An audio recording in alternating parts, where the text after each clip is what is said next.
as we learned from Miranda Devine's report, and the suspected shooter, Tyler Robinson, in the Charlie Kirk assassination. Miranda uncovered information that showed Crooks had, quote, 2 possible accounts on DeviantArt, a site that hosts fan art and has become notorious for its community of furries, people who identify as anthropomorphized animal characters and or are sexually attracted to them. One of the DeviantArt accounts linked to Crooks shared just one post, a repost of a towering, muscular female bodybuilder and a slight man in his underwear.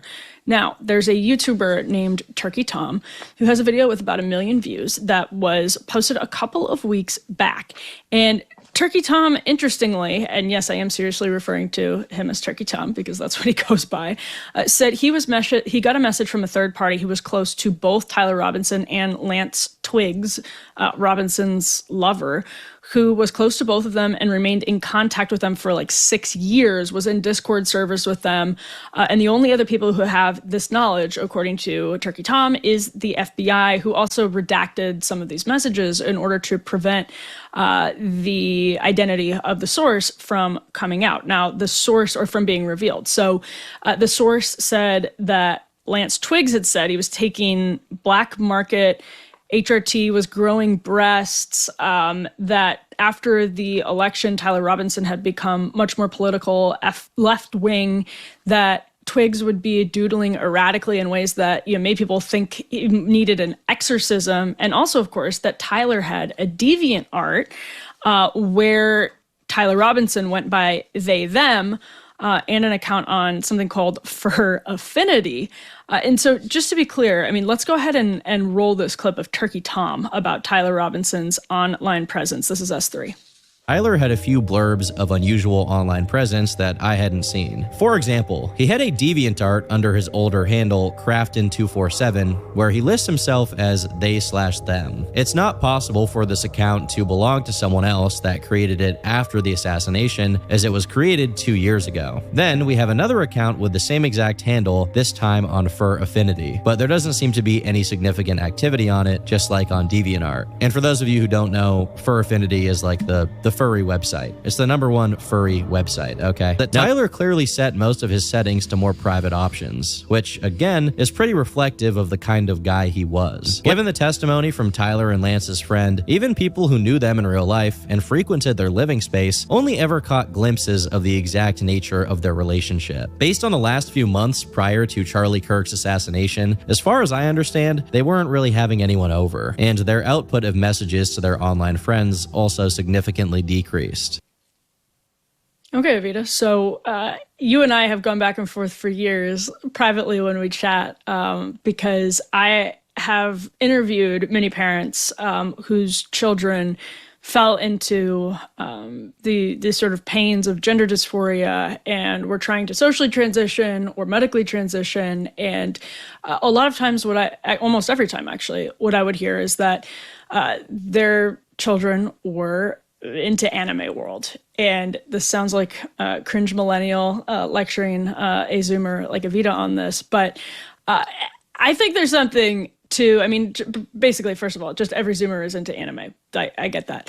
I do think there's a sort of dark side of online anime world, if you're like really into the forums, that plays with gender. And when gender became so politicized after 2016, there became a political element to that type of posting. You are already laughing at me, so tell me why I'm wrong, Evita.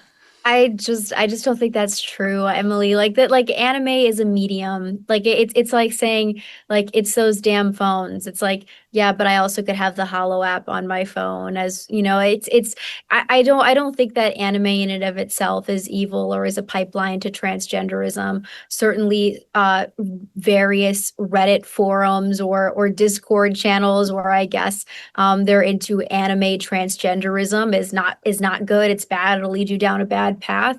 But you could say that about any Discord chat or any Reddit forum that's not necessarily anime that could lead you down the path of transgenderism. So I don't think anime is the source here. I do think that this kid was certainly.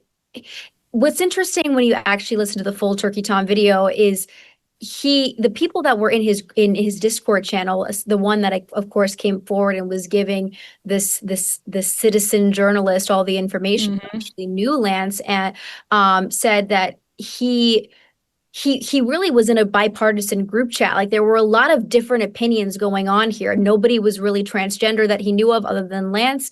Some people were actually sort of conservative and espoused sort of conservative ideals and Christian ones after it was, revealed that their friend in the chat was arrested for the murder of Charlie Kirk. So I don't know. I think it's kind of interesting that people are blaming certain mediums, and even the medium themselves, even Discord, is not really indicating that was the cause of the radicalization. Yeah, I think that's ridiculous. I don't disagree with that. I am, though. Let's talk about the similarity here with Crooks and Robinson, just in that, we're going to hear a lot about being very online and all of that, like angry young men. I mean, I guess there are some eerie parallels that you have, kind of awkward, loner type young guys-ish. And they both happen to have some furry world connections. In fact, they both had accounts on furry websites, it looks like, and went by they, them. Actually, I shouldn't say they both had accounts on furry websites, because Crooks, I think we're just talking about a DeviantArt, which is like people who do graphic design and animation use DeviantArt. So that's not necessarily telling, but they had they, them pronouns, or Crooks had they, them pronouns, and we see Robinson with they, them pronouns as well. That to me, whether or not anime was a gateway drug, let's speak to just how odd that is in and of itself, Evita. Well, I mean, it's something that we're not really allowed to talk about anymore. I mean, the LGBTQ movement says that all of these identities are identities that you're born with, that they're unchangeable, and that there is no mental health element to any of this. And clearly there is. I mean, how many mass shootings have we seen in recent memory where somebody is identifying not as their given sex? I mean, it's too many to count these days. And so to deny the mental health element, I think is a misstep. I also think it's a misstep to deny the spiritual element. I mean, one of the most disturbing and yet fascinating parts of that video, Emily, is the report, unproven, but still the report that Lance's parents kicked him out of the house because they said he was demonically possessed. Well, what does that say? That his friend was saying he was acting demonically possessed as he was talking to ChatGPT for hours and hours on end in random symbols and in Greek and Latin. My Catholic alarm bells are going off. This kid was possessed. Like, I'm totally freaked out by it. And I do think maybe it's not anime that's the gateway drug. ChatGPT could be it. I don't know if you agree with that, Emily, but I am deeply disturbed by the amount of conversations people are having with ChatGPT, people being driven to suicide, or I guess weird sexual ideations, or even communicating as if they're talking to a demon in random symbols and in Greek and Latin. That is deeply disturbing to me. Yeah, there's some very disturbing examples of ChatGPT's outputs coming out of nowhere, like left field, with the craziest responses. Megan Basham posted one recently, just like jaw-dropping stuff. And we're all bearing the realization, as we learned it, that the guy who is now alleged to have started the fire in California last January was fantasizing or using ChatGPT to sort of fuel fantasies of arson and wildfire. And that story is like going absolutely nowhere. Another young man, I'll just add. So I guess I'm curious in your perspective of the chicken or egg question, Evita, is just like, is it that the gender confusion produces this, is the gender confusion what gives way or what kind of gives birth to the misery and the agony and the loneliness and the confusion, or does something come before that and it's sort of a symptom of a deeper rooted spiritual problem, mental health problem? Is it sort of that we see so many mentally unwell people who are dabbling in gender confusion just because they're mentally unwell, and that's sort of in vogue right now for Gen Z people on the internet? Or is it that they get exposed to confusing gender stuff and then go down these rabbit holes that pull them deeper into misery? Well, I think obviously before somebody starts to identify as not their given sex, there has to be a spiritual discontent initially, but the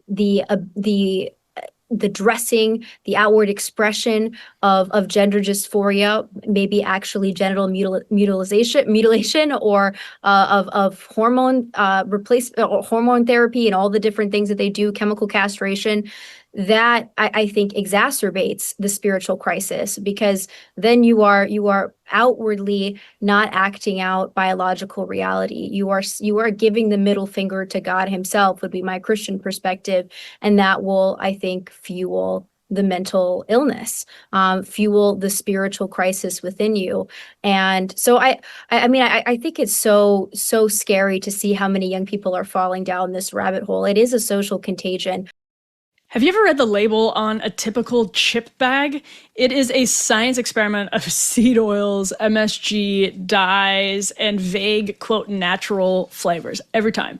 Vandy Crisps are part, though, of a growing movement to bring back real food. So with just 3 ingredients, 100% pesticide-free potatoes, sea salt, and grass-fed beef tallow, that is what you will find on the back of a Vandy Crisps bag. It is an amazing experience to taste the chips, discover how great they are, and then look on the back of the bag. There's no junk. It is just real food. They taste amazing and leave you feeling light, energized, and satisfied with no crash, bloat, or mindless binging. My favorite flavor is, of course, barbecue, but they're all great. And if you love Vandy, you'll love Masa Chips, Vandy's sister brand. Their 3-ingredient tortilla chips are the best I have ever had, and my go-to flavor is lime, but I also like the churro flavor for dessert.